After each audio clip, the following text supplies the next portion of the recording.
morning, everybody. Thank you so much for coming along today.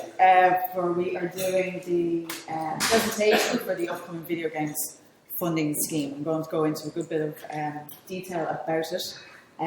So it's only in a few weeks. It's an in-depth application, so as you'll see, I'll go through all that. And I'd like to thank Imirt, who I'm working on this with. And I'm going to get Colin to come up and talk briefly about Imirt and who you are. So if you'd like to come up and just introduce the organisation. Hi, thanks, Orla. So I'm Colin Larkin. I'm part of the board of Imirt. We're the Irish Gamemakers Association. So we only set up last year, and we're working on a variety of things, and we're really happy to collaborate with Creative Europe on this seminar. And a lot of our members are here. I just want to briefly say, if you want to join or find out more about Imirt, the website is imirt.ie, and we're working on a whole variety of things in the next year. For example, bringing people to GDC and stuff like that. That's it. Just keep it quick. So I'm looking forward to this.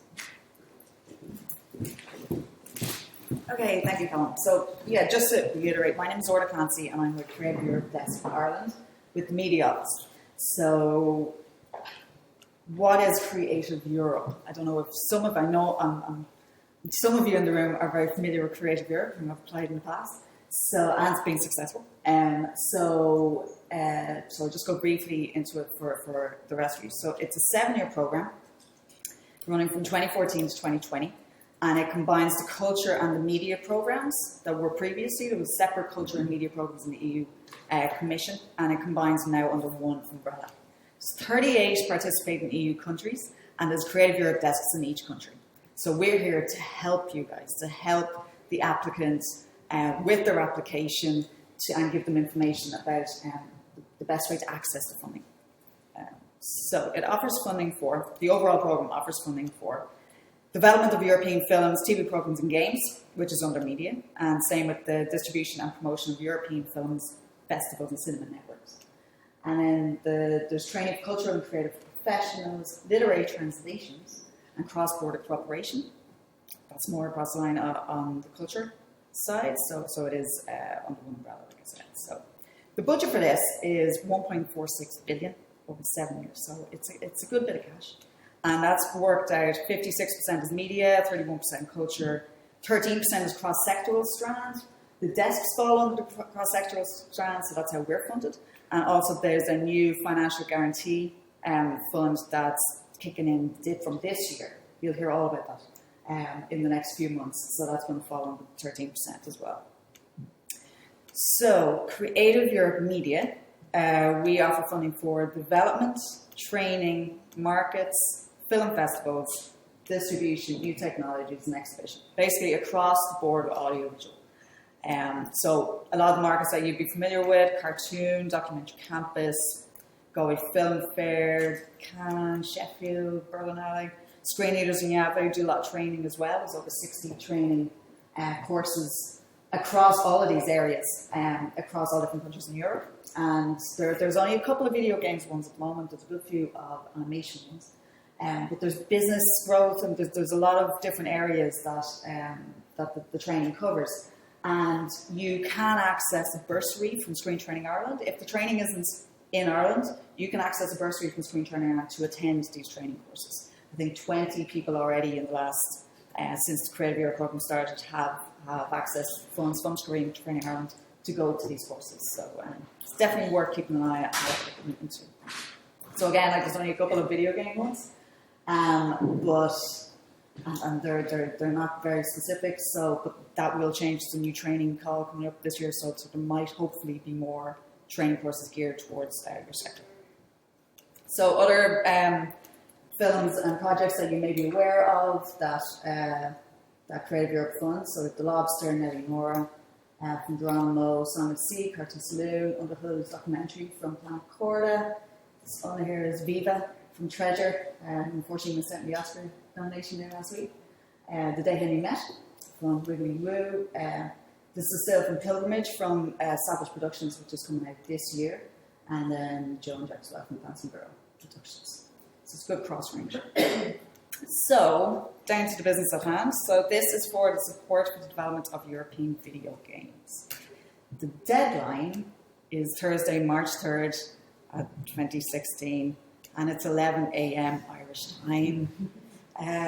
Please take note. You'd be surprised, no matter how many times you say it, people still miss it, because it says across the board in India, in the guidelines, it says 12 p.m., but it's 12 p.m. Central European time. So people don't actually get that it's 11 o'clock Irish time. So we get a lot of phone calls at 10 past 11 going, why can't they get through? And unfortunately the system shuts down at 11, so then you're out. So I try not to leave them until the morning of Thursday anyway. You know, it's probably the best plan. So how much can you apply for your game? Okay, so you between 10,000 and 150,000. So this is for the concept and project development of an eligible game. I'll go into the eligibility criteria in detail in a few minutes. It covers development activities up to a playable prototype or trial version. That's the cutoff point. And it's max 50% of the total eligible costs of the action. And in this upcoming round, there's 2.6 million total for the upcoming deadline. So the max 50% of total eligible costs. So if you apply for, if the development cost of your project is 60 grand, you can apply for 30.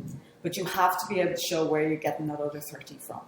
So you will put in a budget totaling 60,000 of development, but that other 30,000 you have to, it doesn't necessarily have to be in place at the time you apply, but it has to be pretty strong that you know where that money is coming from. Now, Ray Walsh from Enterprise Ireland is down here. So I don't know if you want to give your opinion on where that other 50% can come from. Well, you can try and be creative here. I suppose we're all trying to be creative here. And the key piece is if you were getting other grants from, say, Enterprise Ireland, that could possibly be matching funding. If you were getting competitive start funds, that could be matching funding. And if you get publishing deals, that could Publishing deals, good, yeah. And anywhere else you can find this, you need to be able to spend money on eligible expenditure. And the key piece is you need money for that. And the other bit is you get 70% up front. It's actually 50. 50. Yeah. So yeah, you get 50% up front from the time, if you do get awarded and you are successful, within 30 days of signature of contract, you get 50% up front. And then you get the remainder of it at the end when you put in your report. So like I was saying, I mean, there is a number of different ways, be creative about it, or where that extra 50% comes from. So some of it can come from your own, from the company investment, which is fine, but don't have all of it from company investment, because you need to have a good business model, and if all the matching funding is coming from, and if you have to be able to, it's good to show that other people are interested, basically, and that you can get money from elsewhere, and that you have relationships. So it's not a good idea to have all your matching funds from your own account. Or just one point, they can partner with other companies. You can partner with other companies, definitely. Now, the first round in 2014, Story Toys partnered up with Brown Bag. And so because of the eligibility criteria, it's a very strong narrative structure, which I'll go into. So Brown Bag had the idea, and they worked with Story Toys on the creation of it, of the game. It's a game called Clicks. I think it's still in production at the moment. So yeah, you can partner up as long as the company applying is the majority producer. As long as it's over 50%, then you can definitely partner up. Yeah, co-producer makes sense. Especially with something like this. So the Irish beneficiaries, thank you, Ray. So the Irish beneficiaries, so 2014, there were 3 applications. One was successful, and that was Story Toys, the project Clicks. In 2015, we got a 100% success rate. It's 1 application, 1 successful. So, and that was Runes of Iron from Tribal Interactive, which is Alan Duggan, who is listening to us at the moment, and who we'll be speaking to shortly, to go through his experience of going through the system. So, and he received 60,000 for this. So, this bar chart up here. Now, this is from 2014. So in 2014, there were 259 applications. It was the first year. It was unprecedented. They had no idea they were going to get this amount of applications. So only 29 were supported, but 20 projects received over 100,000. So as you can see, there's no quota per country. In blue there, you see the amount of countries, or the amount of applications per country, and in orange is the amount that were actually awarded. So like in Spain, it was 34 applications and they got 1 funded. So things had to be looked at, and there was a lot of ineligible applications as well. We go to 2015, the amount came down. It was 182 applications and 31 were supported. 20 projects again over 100,000. And again, the amount of applications per country came down. You can see there's still no quota. It goes on the project. There's no quota per country. The interesting thing about 2015, I've more information about 2015, is so 182 applications. Of that, 73 were ineligible. So that was literally not reading the guidelines and not actually taking into account what you need to have to tick the box. There's a few boxes to tick, which I'll go through. But of that, so 31% supported was actually out of 109 eligible projects. So the applications go to Brussels first, and they see if they're eligible, and if they might contact you and see if if there's a reason why, if you can explain certain facts, and if you really are eligible or ineligible. But then it moves on to the readers then. So they cut out 73. So it doesn't look a lot, but 31 was supported out of 122, but in actual fact it was 31 out of 109. So that gives us hope. So the projects that media are looking for. So media are looking for European video game production companies. You have to have this written in your memoir in arts. You have to have this as part of your company. Proven experience, interested in developing a video game concept or project, and this is from the guidelines. So high level of originality, innovative and creative value, cultural diversity, enhanced Europe's cultural identity and heritage compared to existing mainstream works. Now you might find that difficult, but it's in essence the essence of media. So the basics of media come across in through this scheme as well. So media is all about crossing borders and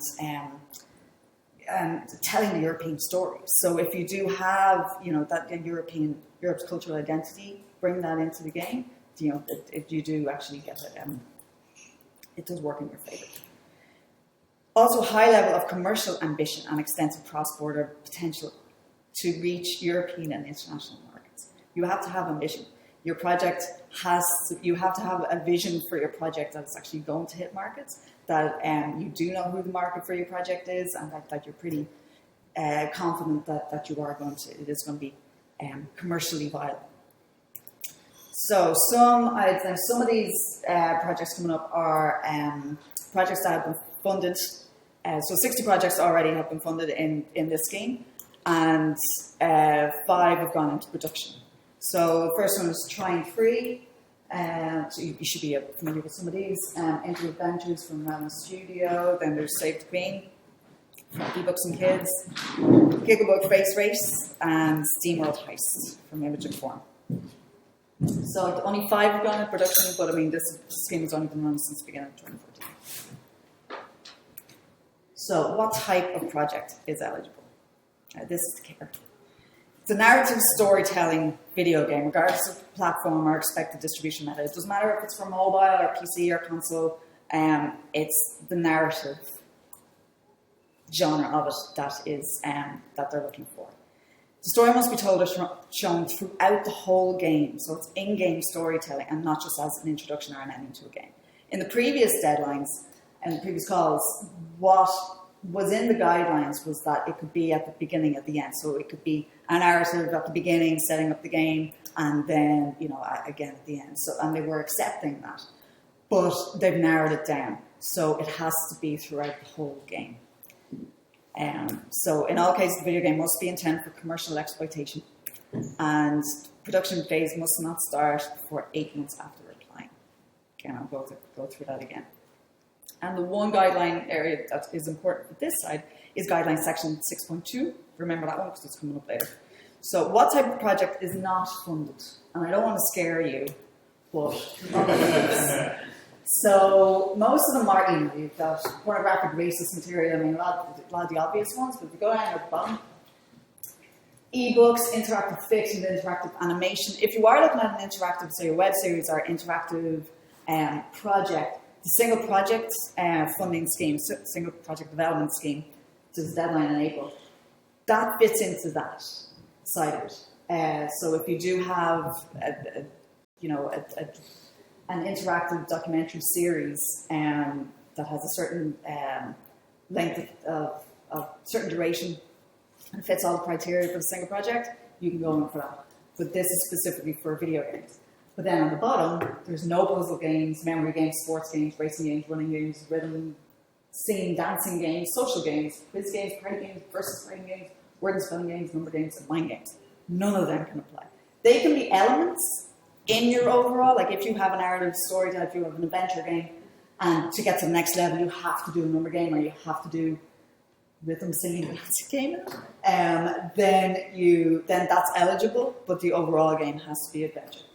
Plus, for example, sports games. If you have a sports game that has a very strong narrative structure, unfortunately it won't go in. They don't want sports games whatsoever. So that's the type of project that's not fun. So who can apply? Again, European video game production companies, again, that has to be in the Memo 1 Arts. Registered with the CRO for at least 12 months. So you can be up and running, you can have a game released on your own personal site, and that can have a commercial viability, and that can tick that box. But if you don't have a company that's registered for at least 12 months, you can't apply. You can apply next year. But for this, you have to be up and running since March last year. And the recent track record. So the box to tick is that you have video game in your production, in your M&A, that you're a registered CEO for at least 12 months, and that you have a recent track record. What is a track record? Okay, to media, track record is the company must have produced or developed a previous video game that is eligible under Section 6.2. See how I did that? So it's 6.2 is that very strong narrative structure element to this, and a number of projects were thrown out last year, were made ineligible because they didn't listen to this. Because even though the project that you're proposing that you want funding for has to have that narrative structure, the project that you are using for your track record also has to have that narrative structure. So I know that is difficult for a lot of games companies who are looking to go into a different direction. You might have a puzzle game that's been very commercially viable and it ticks all the rest, but it doesn't have that narrative structure. But you're moving in a new direction, so your new project, you can't apply, you won't be eligible. Now, if it is a bit iffy, I want to say, that whether it does have a strong narrative structure or not, there is a place in the application where you can explain the narrative structure of it. So, if it's very obvious from once they click in that, it's Candy Crush and there's no narrative structure, trying to explain a narrative structure, and that would be difficult. But if there is a bit of an issue about where, you might be able to explain it, there is a place for you to explain it. And they put that in specifically for that. So, the proof you need to have for that is a screenshot of the game credits that you have actually produced or developed the game. And the problem with this is that also the company has to have had produced or developed. So if you have started a new company and that you have had your own personal credits on previous successful games, those credits can't apply for this. It is the actual company that has to have produced or developed the game. So again, they've tightened it down. They were a lot more vague in the first round, but they've tightened down every deadline, every call, they've tightened it down.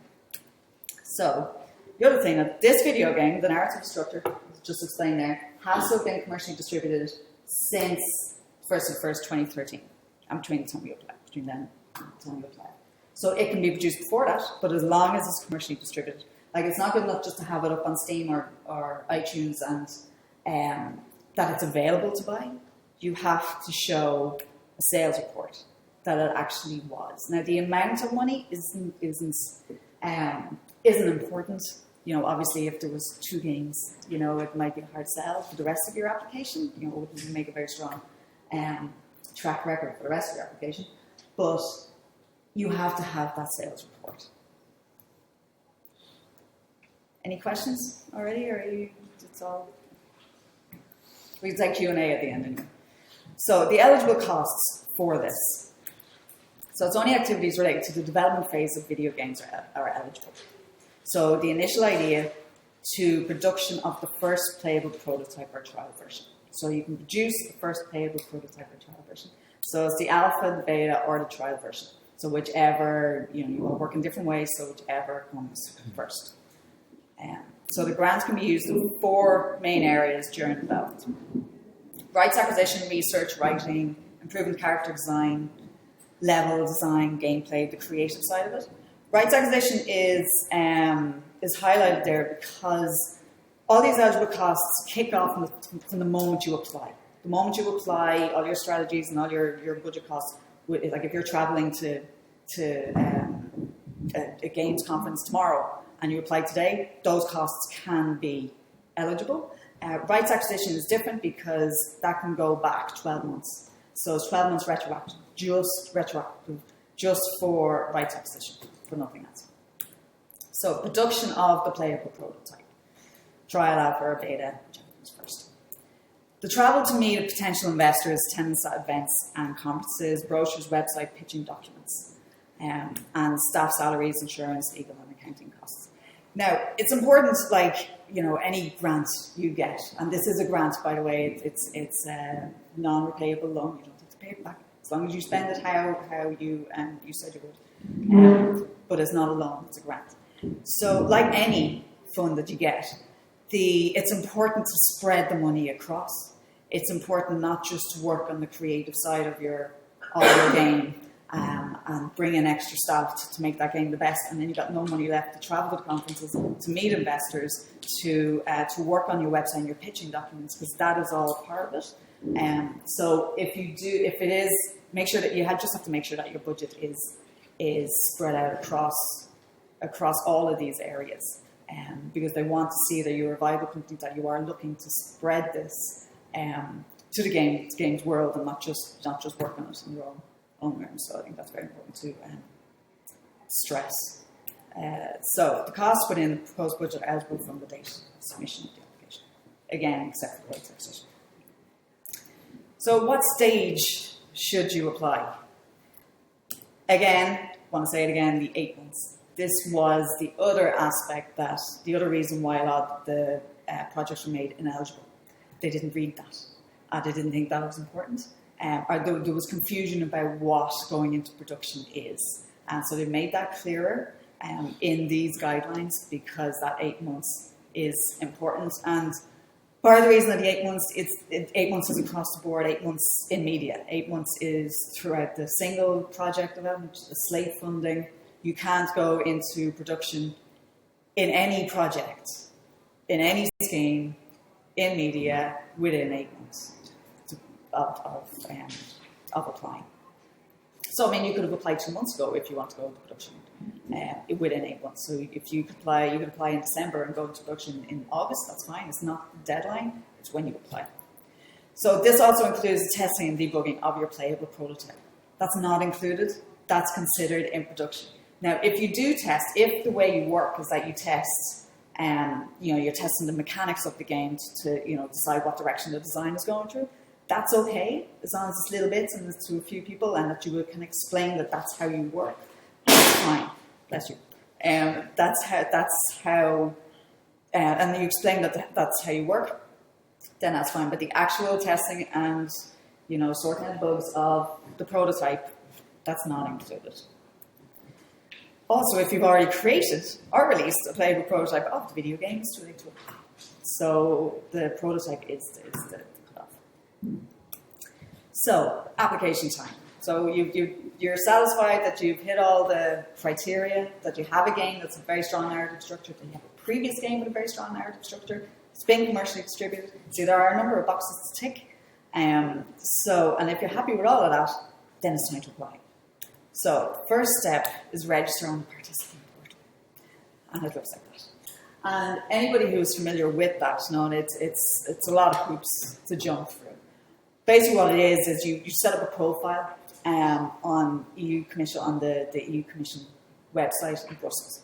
So it's a company profile, so you put up your memo on art, your certificate of incorporation, anything to do with the company, you put up there. So you don't have to worry about it then for the application, because they want to see that the company is up and running, that it's a company and not an individual that can apply. It has to be a company. So that you've been up and running for 12 months. So they can see that's a viable company. The other thing that I didn't go through before that, if you apply for over 60,000 euros, so you can apply between 10 and 150,000 for your game. If you apply over 60,000 euros, there's a few more hoops that you have to jump through. You have to put up on the portal, you have to put up the previous 2 years' accounts, like that you've actually done. So this year, if you don't have 2015 done, you put up 2013, 2014. You probably don't have 2015 done already by this stage. So you have to have 2 years of accounts. You also have to do an activity report on the previous 2 years, which is no harm anyway for the application.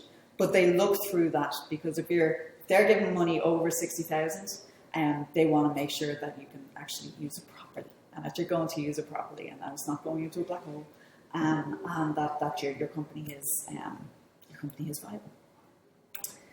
So next step is to download the application form.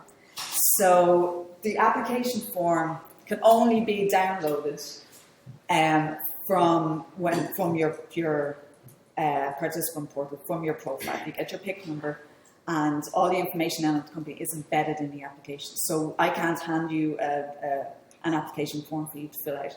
It's all online, but you have to do it through your own profile. And now I'm going to try and bring up the application form just so you're familiar with it. If I can do this. Just bear with me. Okay. So this is the application form. Now, so you have to make sure that, so it's video games. I'm not going to go through this in too much detail. Just make sure that all that information is correct.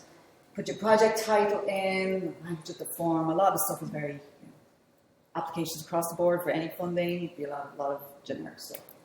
So our details are in there. So as you can see, even for us to download a copy of the application form, we have to do it through our own profile.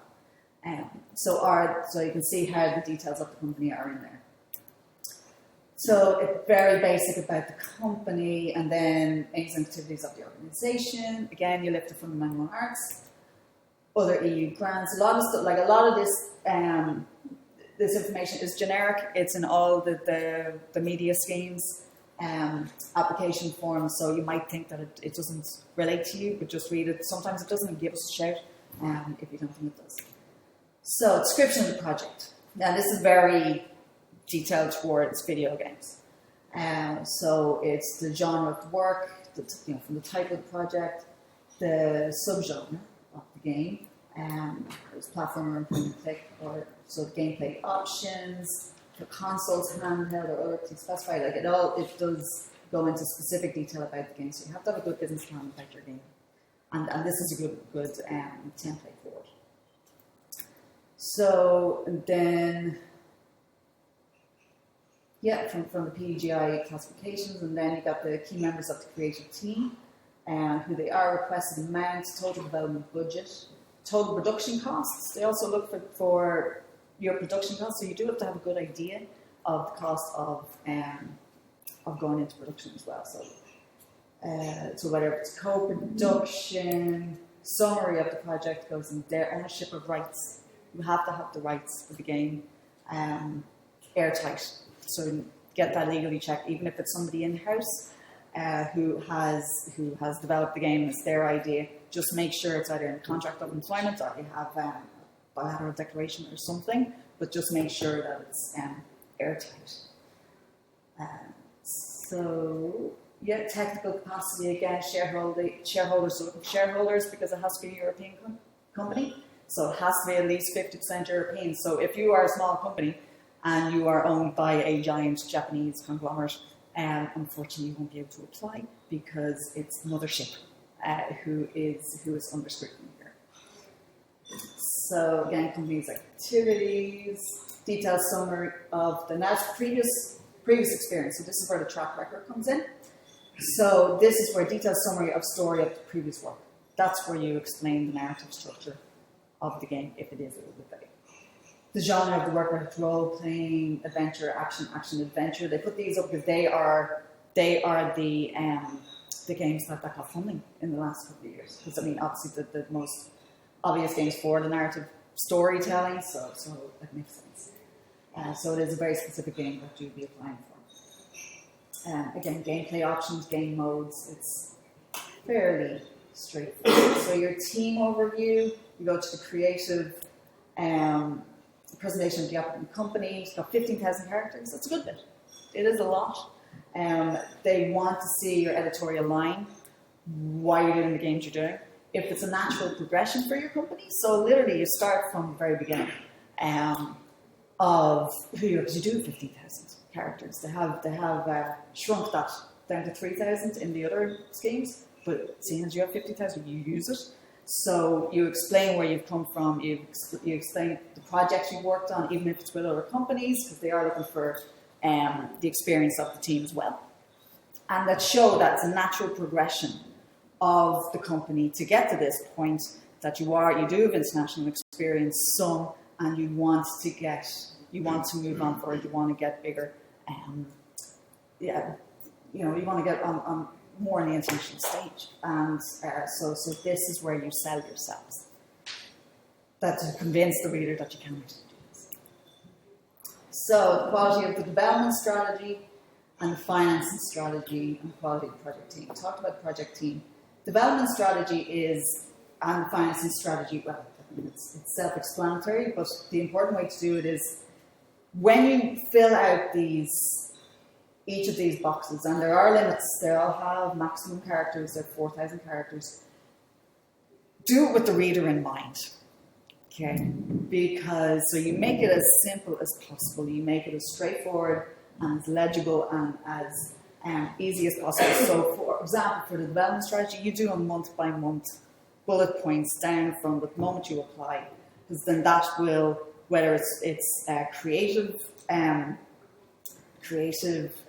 deadlines that you have yourselves, or if you're going to Gamescom, or you're going to any other conferences, that it's all in there, and that it's not just a creative development strategy, it's how you're actually going to, that you're actually going to the markets to meet investors. And then your financing strategy then would include that as well. Marketing strategy and distribution strategy, targeted audience. At this stage, if you're in development, you might be thinking that, I'm in development, I haven't even thought about that yet. To apply for this, and to apply for any grant, you need to have a vision of who you think is going to play your game, of what market it is, of what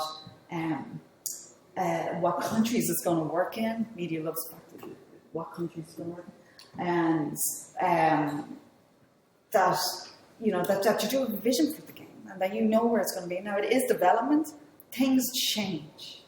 Things change in development all the time, but it's important to put down in the marketing strategy and the distribution that you have an idea, that any experience you've had before, you name drop anybody you've worked with before. It's important that in this application that you show your experience, and that you show you're a viable company, and that somebody can stand back from going, yeah, they'll be able to produce that game that they want to produce, and they're going to actually get it out in the market, and it's going to do really well. And it's not just because it's quality of game, it's because they know what they're doing. And that's what you have to get across. Also, the fact marketing and... that's about points, but I'll go in. It is a points game, which I'm also going to go into in a while. So I think, miscellaneous. Some of the stuff in here is for statistics. There's the budget. Your income, again, 50%. Has to be, you have to say where it's coming from, and the budget is an Excel sheet that you attach at the end. These are your attachments. So I'm going to go through them now. So that's what it looks like. The boxes at the end, like connection test hasn't been performed, you test your connection. Then you validate the form. So you validate the form, and if certain errors come up, then you go back and you fix them until the submit button turns green, and then you just hit the button and it goes straight there. So just don't do it at 10 to 11 on the Thursday morning. The technical help desk in Brussels is fantastic, and they're very calm. So, because I think it's the same answers to people's questions all the time. It's, so it's, if there's a firewall or you don't have the latest version of Adobe, or, if there is a reason, you just make sure that you have that all worked out at least the day before, please. Or you're recommending that they send them to you before they submit. Yes, exactly. Yes, it is. It is very important. Thank you, Ray. Just repeat that question. Just repeat that. Yeah, no, Ray just asked there that do we recommend that you send the application to us so we can have a look at it? Yes, please. That is why we're here. We look through so many of these. We get the inside track from Brussels. We know why projects are failing. We know why projects are actually, doing well. We have meetings. This is our job to go through these. So please if you're not sure about any of this, call me. If you're not sure about, if you're starting one part of it and one section and you don't know if you're going in the right direction, send it to us. If you're finished with the whole thing and you think you're happy with it, send it to me. I'll have a look over it, get a little red pen, and give you a shout about it. Part of the problems with all of these applications is people write it for themselves, and that you have to write it with the reader in mind. And you also, it's important to get the tone right. I noticed, I've seen many applications from many different schemes, and I don't know if it's an Irish thing, but the tone would tend to be, I would love to do this. We hope that we can get this, and if we get that funding, and I know it didn't work out for us last year because we did that wrong, and but it'd be really nice if you gave us the money. Thanks, do you mind? The tone immediately just is a red flag. It's okay, you're not very confident. So the reader won't. If they have another application that's a little bit more confident, they'll win. So it is a matter of, and if that's the way you write, that's okay, but just make sure that you get somebody else to read it and to go, okay, we'll change that. Because the change in a few words, take a few words out, would, should, all those little words, I feel like it's an English lesson, but if you take those little words, the difference it makes to the application just brings it up to the next level. And I think that's for every application across the board. So when you can go into any of this funding. So it's a confidence thing. So that is now if I can get back to the presentation. Okay, so that's the application form. So the annex is to be attached to the form that you can see at the end. So the first one is detailed description of the project in a single Word or PDF document. You've got 5 annexes, 5 documents. So in this one document, whether it's PDF or Word, all the artistic material relating to the project. Pictures, graphic Bible, script, storyboard, level character design, creative director's note, anything that will sell your project. Creative director's note is a really good idea because that's where you can really show that you're going to make this game no matter what. You need people to see this game. So even if you don't come in and help us with the funding, that you are actually going to get it made. And because you have a passion for it and you know why you have a passion for it. So you need to make this stand out from all the other applications that are going. Annex 2, detailed budgets, sources finance. Again, it's a standard template. And you have to use the template and make sure that they all add up. Sometimes there's glitches and they don't add up. So just make sure that your budget adds up. Declaration of applicant's honour. That's all you have to sign. If you're applying for 60,000 or under, that's what you have to sign. You don't have to put in previous years of accounts. You sign this. Now, if you're applying for over 60, you have to sign this anyway. But you also have to put in a lot more information.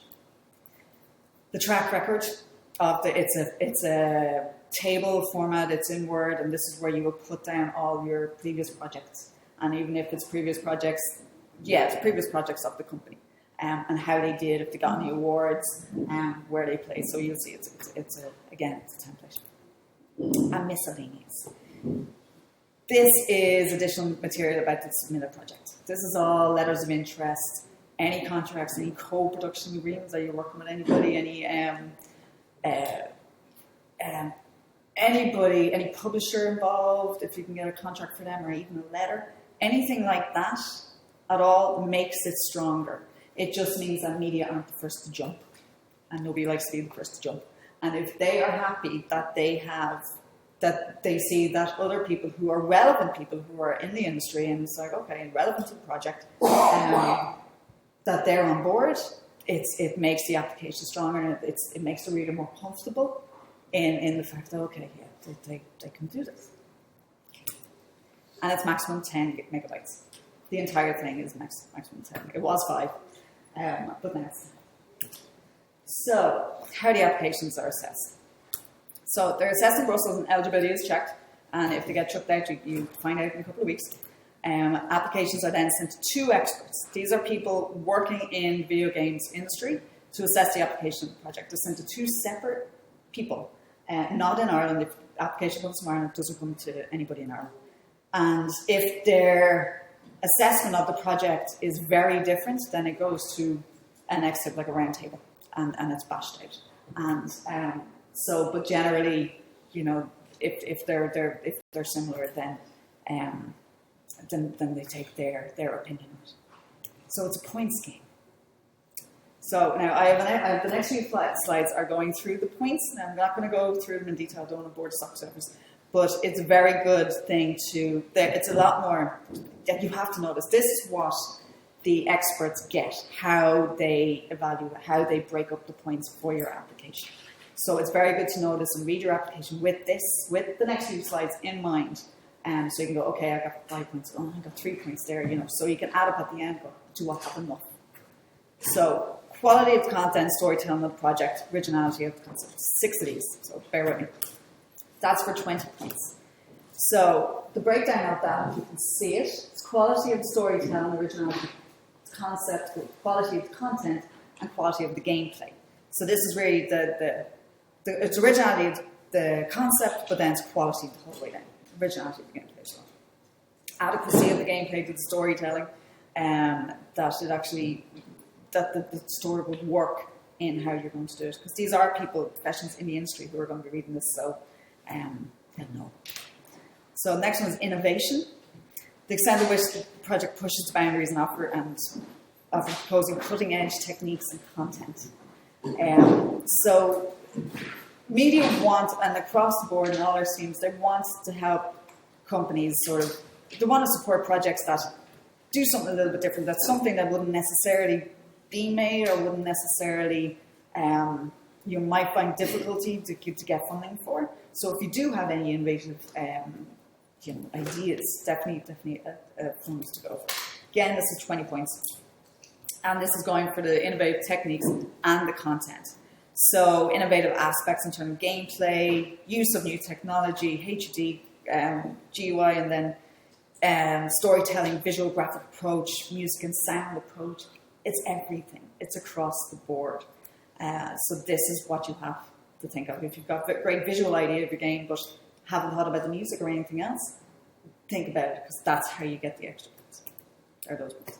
Development strategy, potential for European international exploitation and management of IP rights. But they want to see that it is going to travel. So it's development strategy, and so the adequacy of the development plan to the needs of the application, sufficiency of detail, adequacy of the schedule plans, so that the project that you're producing, that you know what you're doing, that you know that everything in your development plan is like, you can read it and go, that's a project they want to make, and they'll get there by following their schedule. That's a decent schedule, it's a decent strategy, and so they will get where they're going, and that's what they want to look for, or that's what they're looking for. Then is international exploitation, transnational appeal. So you're talking about the subject and the type of game. And I mean, video games, I think, is easier rather than other sectors to do this. I could be wrong. And then the potential to cross borders, taking into account teams, storied characters, and strategies presented. 4 is a distribution, communication, marketing strategy. Suitability for the target audience, including accessibility features. So again, it's 20 points. Distribution strategy. The choice of platform doesn't make sense for the game.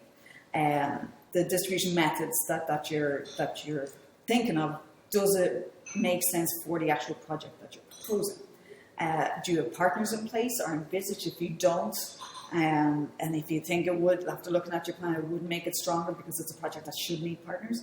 Have a look and see if you're not talking to somebody, give a list of who you want to talk to about. Awareness of the markets. They want to know that you know the game that you're getting into. That you do have a European international vision. You don't have to have it set already. You don't have to have all that international experience, but you have to have a vision. So if you have some international experience, it does help. But if you've got a very strong project and you've got a very strong vision and not a huge amount of experience, that can help because it is a points game. So if you fall down in some points, you up them. Choice of territories, local, European, international, media like Europe. The whole thing about media is that it's cross-border, that's getting European projects to be seen across borders, so across Europe and also internationally, but you need to focus on Europe as well.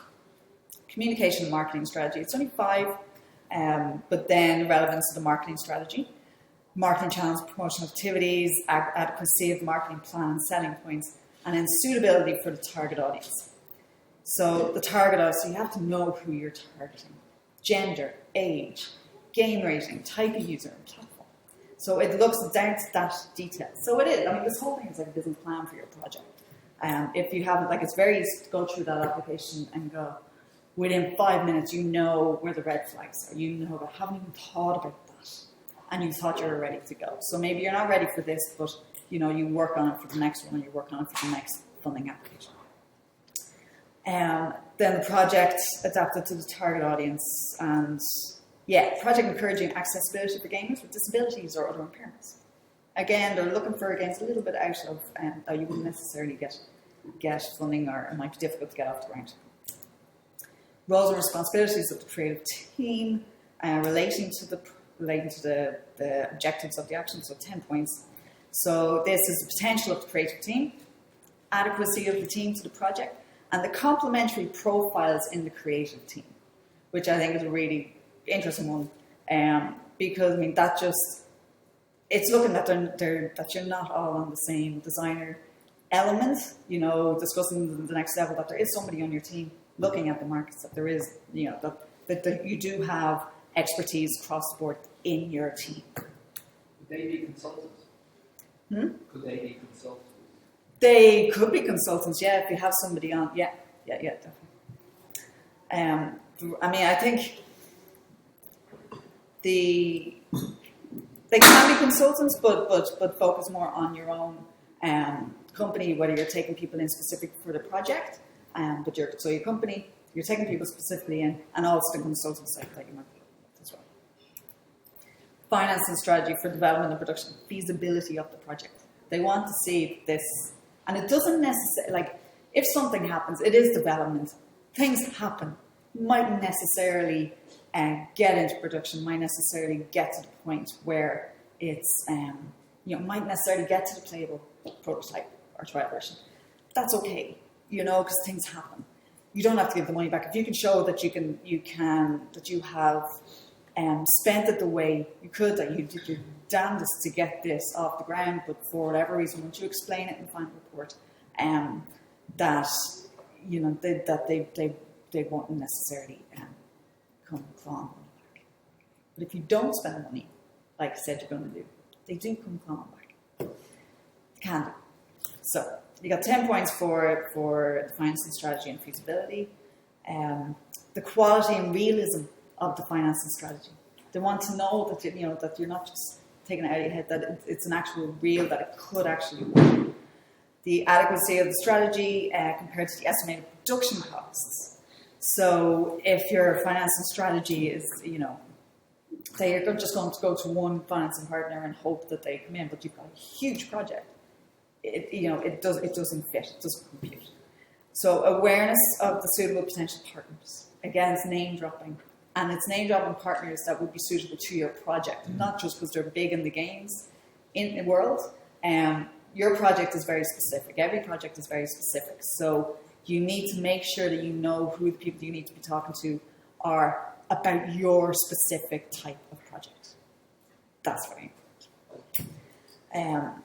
So again, experience or ability for the applicant to secure the necessary co-finance. And if you've done something before, it's that's easy. But again, that's 5 points. And then 5 points, likelihood to succeed due to artistic qualities, potential to attract distributors, potential to go into production, and sales potential and revenue streams.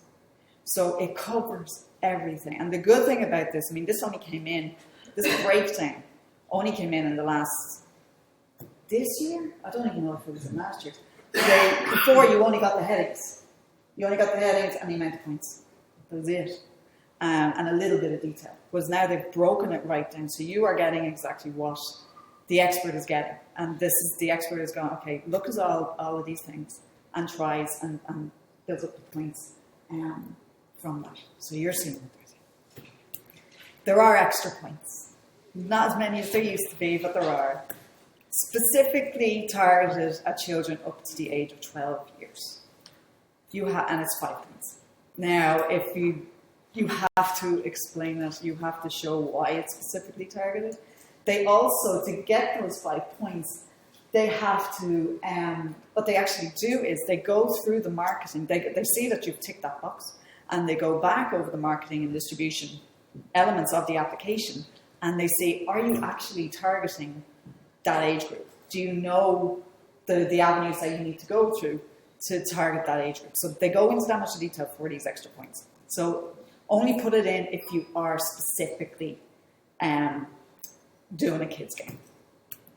So the results, if you apply on the 3rd of March, 11 o'clock, the results will be announced by August, September. So even though your costs will be eligible from the moment you apply, you're not going to find out until August and September whether you've got it or whether you're not. You'll find out if you're ineligible. You'll find out in a few weeks, but that's it. If you don't hear within a few weeks, it's a good sign, which means it's gone to the next level, which means you read the guidelines right. So it'll be August and September. It is a good chunk of time, but that's just the red tape and the amount that they have to go through to actually do this. So if successful, 50% of the award is transferred on signature contract, within 30 days, and then the remainder is transferred on submission of the report. You have 30 months. The whole thing is 30 months. So from the moment you get the contract from contract side, you have 30 months to complete your development. You can ask for 6 extra months on top of that, but that's the maximum. So they're aiming for 30 months. The only bit so the costs are eligible up to the playable prototype. So up to that, that's what it is. The only cost that sort of go after that, as long as it's within the period, so you have your prototype, you do no more creative work, but you're bringing that to markets. So your travel costs for that, because that's what you're doing this for, is to bring to the next level, you should be doing it for, one of the reasons, bring to the next level to show financiers and to sell it and use this as a pitch. So those costs that might extend afterwards can be eligible as well. So, and like Ray was saying, contact us. Orla Clancy, orlacreativeeuropeireland.eu, our website, I keep calling it our spanking new website, it's up to a year now, but it's a good website and all the information is in there. I'm on Dame Street, phone number is there, Facebook and Twitter, we're very active on Facebook and Twitter, so you can follow us. So if there's any changes or, we have a newsletter, because media covers an awful lot of schemes across the board, so you can find out about other things. You can find out about if there's new training schemes relating to video games. You can find out about if there's new media-funded markets related to video games. I know Gamescom in Cologne is a big thing, and media go to that. They don't have a media stand, it's not a huge presence, but they've started to go to that. So it's, that they are taking on an awful lot more interest in this scheme, even though it's only 2.6 million. They're very active in it. So the scheme isn't going anywhere. And again, every year they look at the applications that they got, they look at the problems with the applications and the good things about the applications, the type of projects that they get, and they tweak the call every year. They tweak the guidelines, they tweak the points or the narrative structure, and that they highlight things in the guidelines if they feel that people aren't actually reading it.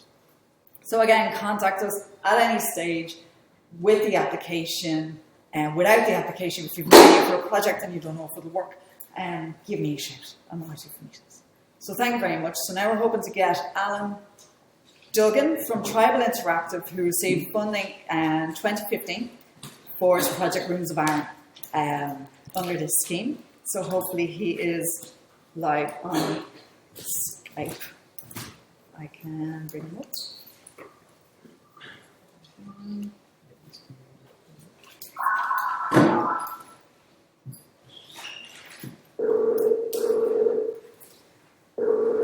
He's gone for coffee now. Yeah. There he is.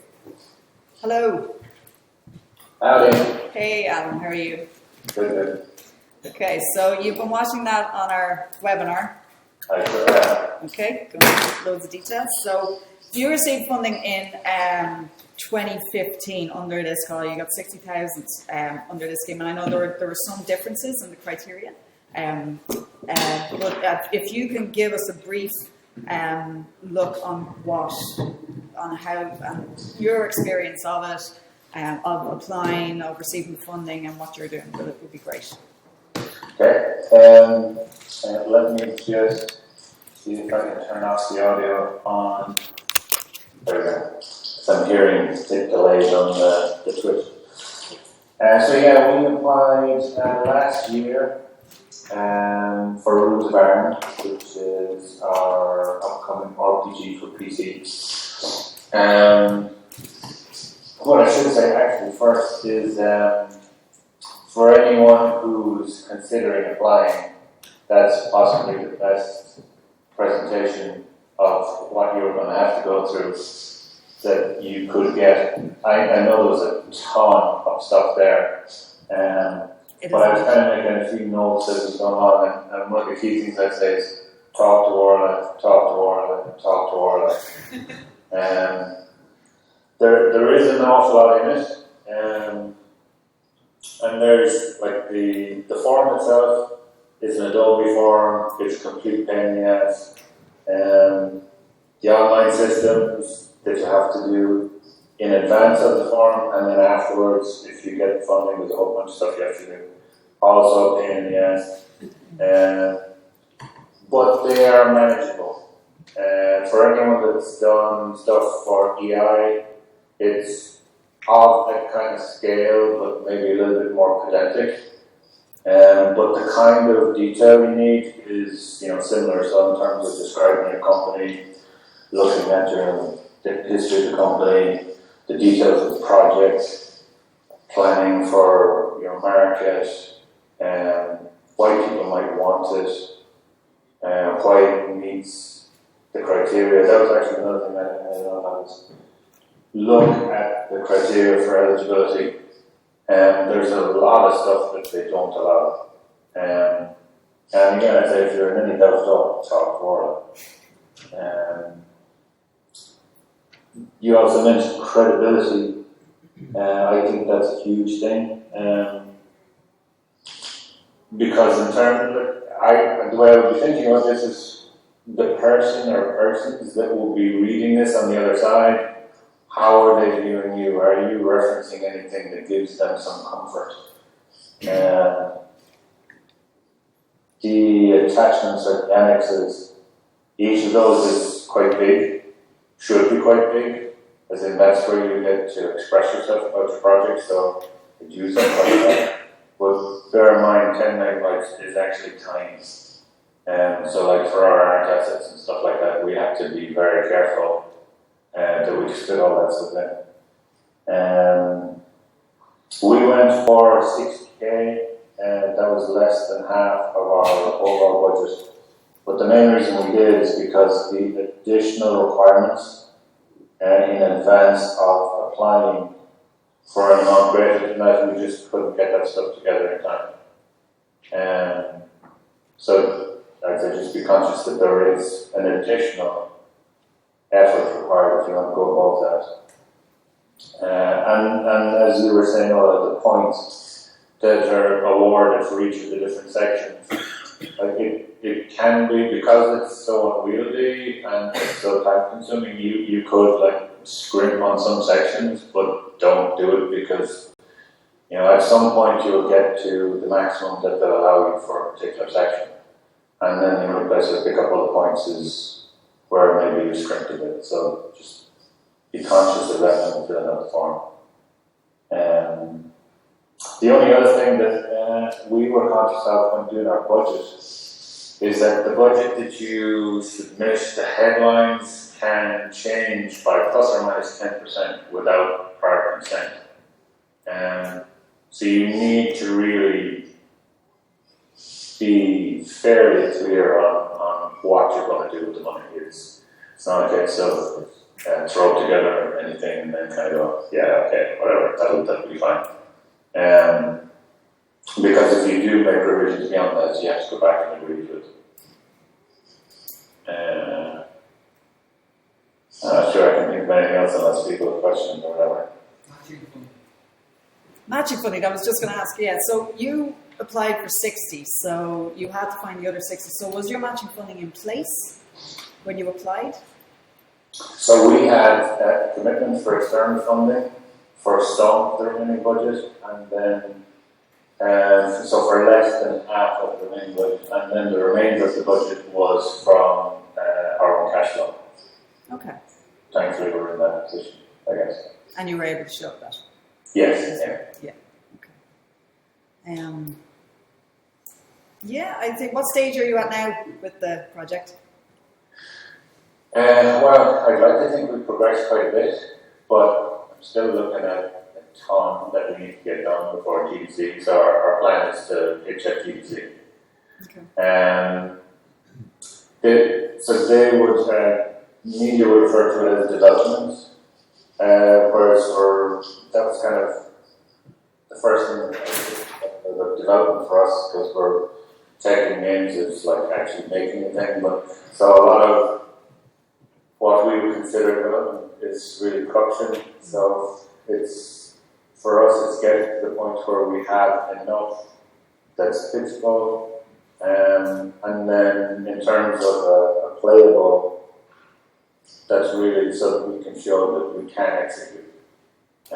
So the first part is getting the public are interested, and the second part is making sure that they're comfortable that we can actually get the job done. Okay.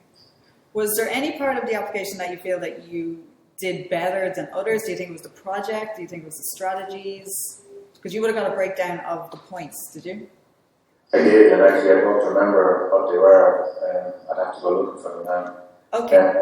Just to let you know, actually, I forgot to say before that in the last round, saying in the first round it was 97 was the cutoff point to be awarded, like it's a points game. For the second round, it was 74.25. So it's a bit more. The amount of applications went down. So I'd say it'd be interesting to see how many applications. Every round is different, but just to give you an idea, of 74.25. So if you're looking through your application with those points in mind and you're up to 60, it's like, just put more work into it. And like Alan was saying, don't scrimp on some of the areas. Make sure you cover everything. So, does anybody else have any questions for myself or Alan? Was that just a ton of information that we just wiped out? Yes, Tom? A few questions, so I'll just start with the off one. So who decides the development production split? Because it can be a little fuzzy in games. So you've kind of said for playable prototype, you mentioned no more creative work in your talk there, which is interesting because in our last project we were doing creative work a month before we launched. So I'm just wondering, who decides that? Is it up to us to pitch it, and we're saying it's still development for X reasons, or is it? It's up to the alpha, the beta, or the trial version.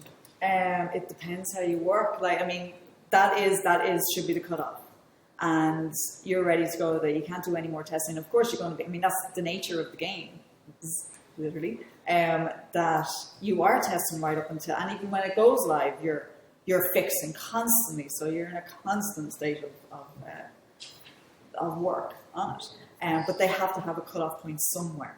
And this is their cutoff point. I mean, I don't know if that makes sense to most of you. You know, I'm not from a video games background, so you know, I haven't developed and produced one, so I'm not sure, you know, if that does make sense. But they have to find a cutoff point somewhere, and that's what they did it. They do want you to be able to use that game to go to markets, so that's why it is sort of.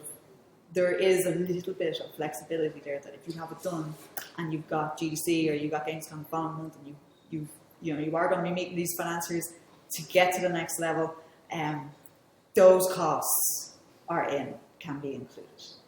But creatively, they have to have a cutoff. And I think that's gotten stricter every year because it is such a that's the way the game is. It is difficult to find that. What do you think, Alan?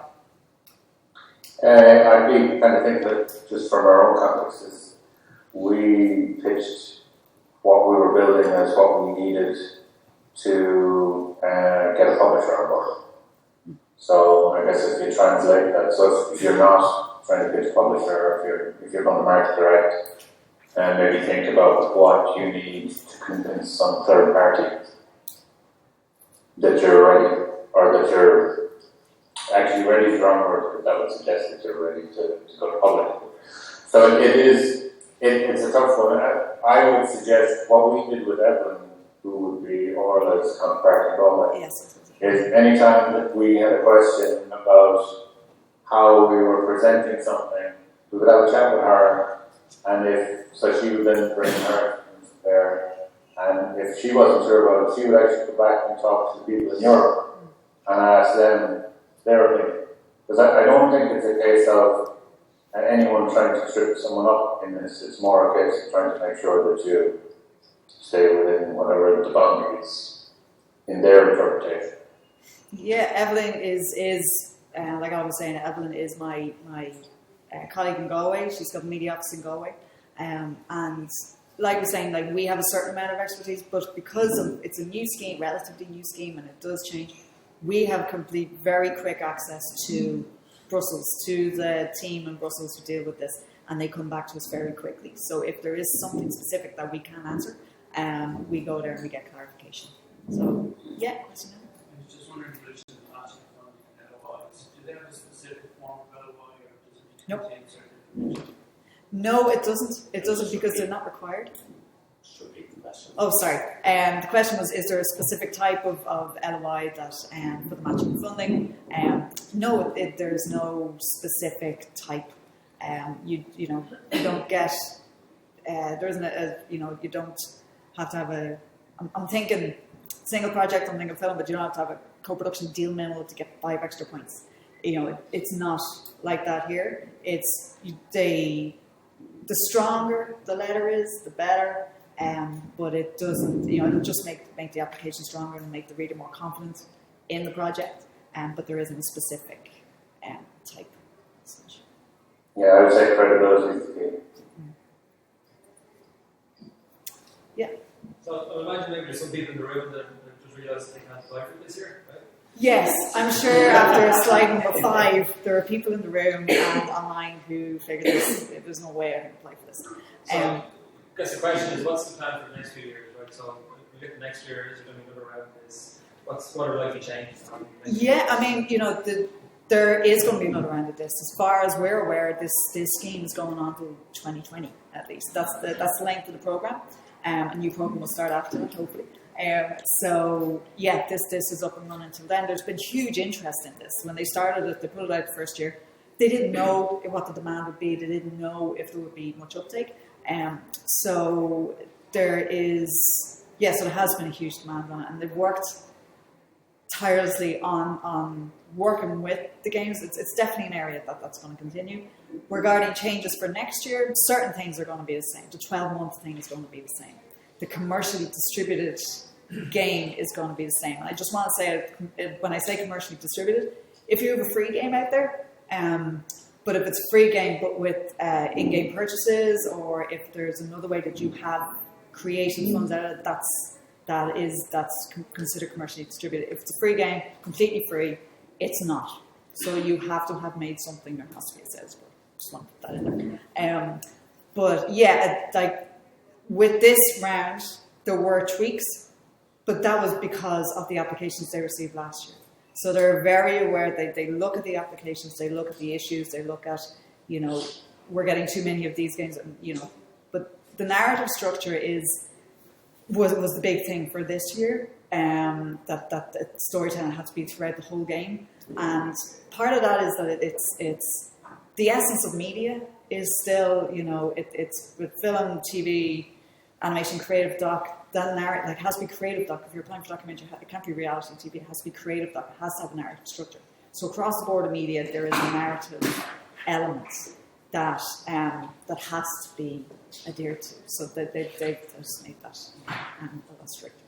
So that's why the narrative is involved. Yes? Is there a minimum amount that you have made? Is there a minimum amount of money that the games have to take in before? There's not. I keep forgetting to repeat the question. The question was, is there a minimum amount that the games have made, the previous game had made to be eligible? The amount is inconsequential. It's not, it doesn't matter. There has to be a viable sales report. So if two people did buy the game, it might tick the box, but it might be very difficult to for the overall application. Okay, the only one that you have up and running, two people have bought your game. So so it is. So if you had other games that weren't necessarily in the narrative field, and that the one narrative one that you had sold to, it's a little vague, But if you do have something like that, come to me and we'll talk, because there's a lot of back and forth with us about that. So come to me with that. Mike, just ask Alan, how much effort did he put into the localization, or if any, for the planning of this? Did he have to kind of suggest how it might be translated, or is that relevant to this application? Can you hear that, Alan? Something about localization, but I didn't quite catch all of it. Say that again. Yeah, did you put much effort into the planning or design of localization for this application, or did you just, was that part of it? Was there much effort or design going into localization of the project? So we did mention localization in our application for sure, and we also mentioned that in terms of markets that we would be distributing worldwide and obviously across Europe. So we did bring it up in that context, but we didn't delve into it in a huge amount of detail. Like we didn't get into specifics of implementation or anything like that. Yes. Do you have any data on the average successful grant size? The Irish successful grant size, yeah. I mean, the first year it was 110. Story Toys received 110,000 for that one game. And so they would have had matching funding for the other 110. And Tribal received 60,000. What about across the whole, including applications from other countries? Is there sort of is there data about that? Yeah, I put data up, the amount of applications and the amount of money too. It's the average award was 110,000 for the last round. So even though 20 projects received 100,000, there were a few that were, I was looking up and there was not too many, like 25, 30, not too many, but there were, majority seemed to be over 100,000. But that doesn't mean that, that don't let that put you off, because again, it's the quality of the application, the quality of the project. Those are listed up somewhere, aren't they? The previous rounds. They are listed up, the previous rounds, and I'll send you all the PowerPoint, and I can send you those details as well, because it's interesting to see, especially the bar charts, to see that there isn't a quota per country.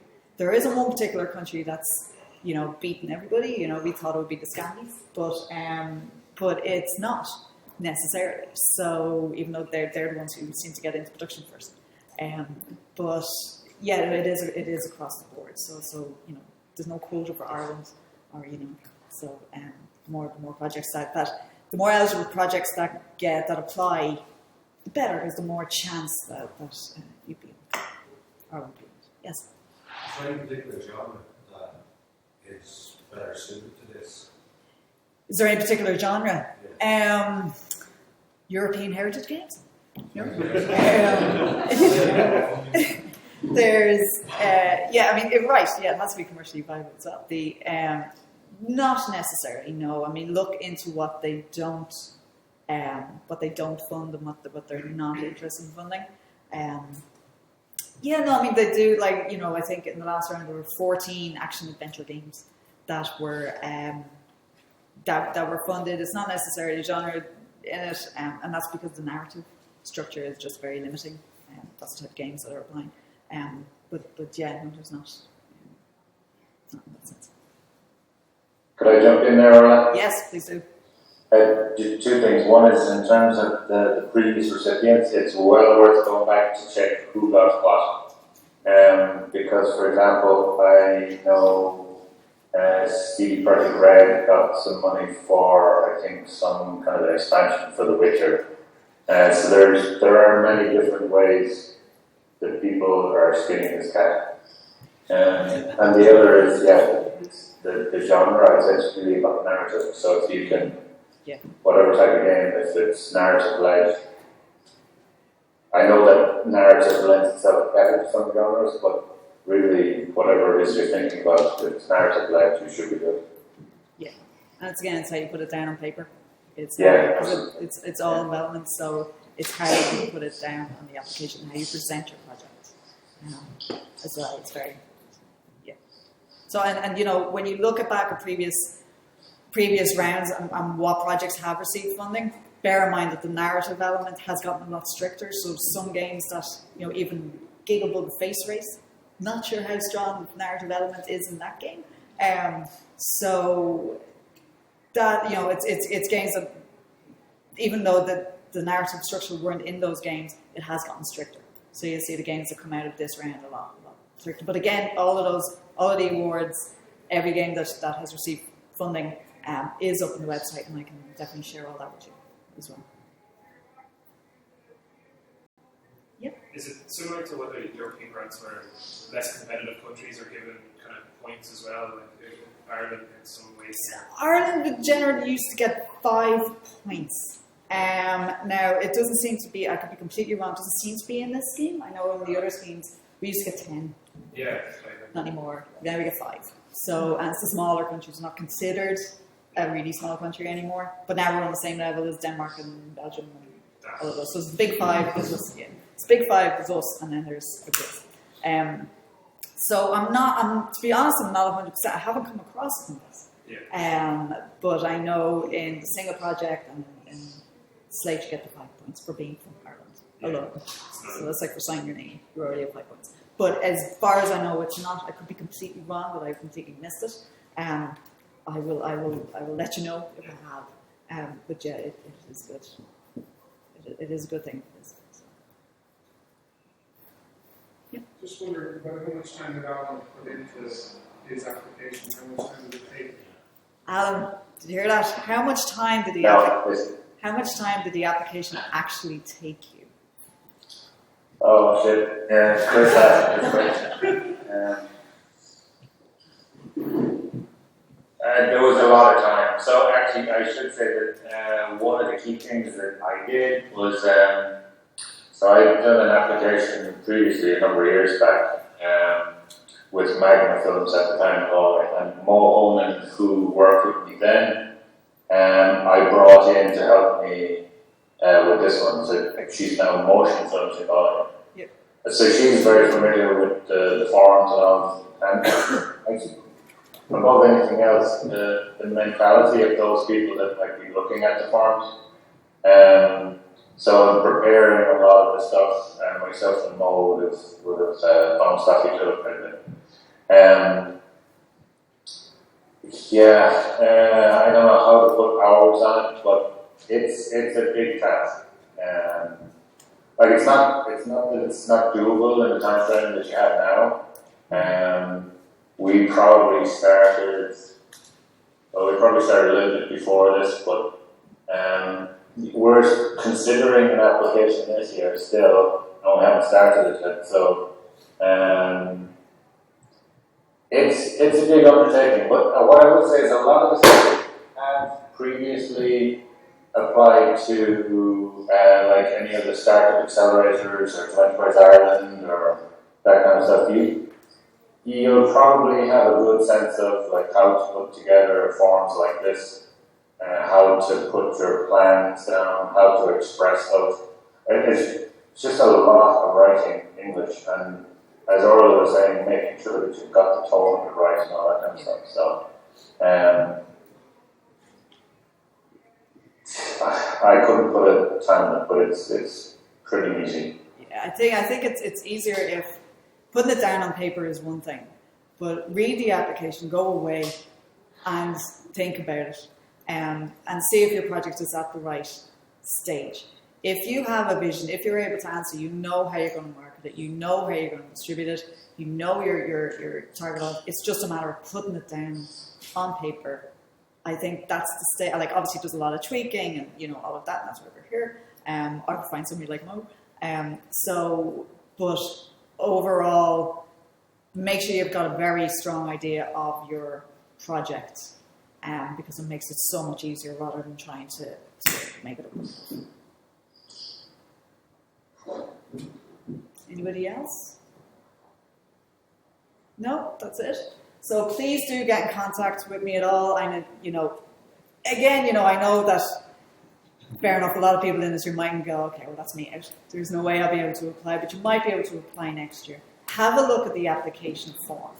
Use it as a business model for your project. It's a good exercise to just look through it, the project that you, even if you're not eligible, and think of your project in those terms, all those headings, to make sure that you have your own, that you're actually thinking about those things for your project. That's a big thing. Yeah, Chris? Just going to put the video on the slides up on the internet. Yeah, we're going to put the video and the slides up on the internet. And we'll send out links and stuff as well. So hopefully everybody online could hear and everything and see the slides. But it's very difficult to see the slides probably if you're looking at the webinar, but I'm going to put them up probably today or tomorrow on our website. And Chris and Colin will send out the information to the Imirt group anyway. And again, please get in contact with us at Imirt. And thanks a million again for coming to us with this and working with us on this and doing the work. So, and thank you, Alan. Technology is great, and thank you very much. Thank